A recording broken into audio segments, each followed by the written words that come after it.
అహంకారం నిన్ను దహించి వేస్తుంది. గుర్తుపెట్టుకో, నాకు తెలుసు అనుకోవటం, నాకే తెలుసు అనుకోవటం చాలా వ్యత్యాసం ఉంది. సో ఏదైనా ఒక విషయంలో స్పెసిఫిక్ గా ఈగోయిస్టిక్ మైండ్ ఎట్లా అంటే, మనం చేసేది కరెక్టో రాంగో మనకు తెలవచ్చు, తెలవకపోవచ్చు. అయినా సరే మనకి నష్టం జరుగుతున్నా సరే నేను చేసేది మాత్రమే కరెక్ట్ అనుకుంటూ మీరు అడుగులు ముందుకేస్తుంటే, ఆ జోన్ లో గనక మీరు ఉండుంటే మీరు ఈగోతో సతమతం అవుతున్నట్టే.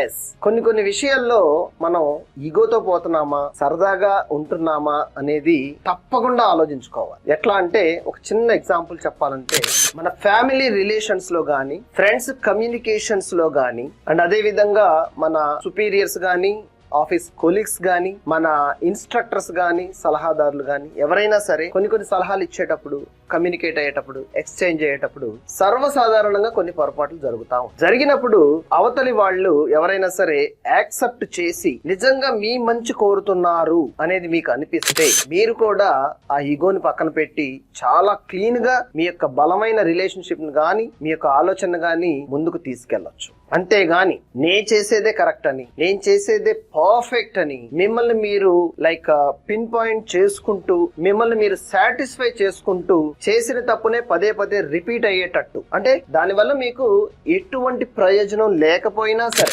అవతలి వాళ్ళని అవతల వాళ్ళ మీద అసూయతో గాని, మీరు తగ్గకూడదు ఇక్కడ అని గాని, నా మాట నిలబడిపోవాలి, డ్యామేజ్ అవ్వకూడదని కానీ, ఇలాంటి ఆలోచనలు ఉంటే ఒక మెట్టు దిగటంలో తప్పు లేదు. మీ కమెంట్ ఏమన్నా ఉంటే కమెంట్ చేయండి. వీడియో నచ్చితే లైక్ చేయండి.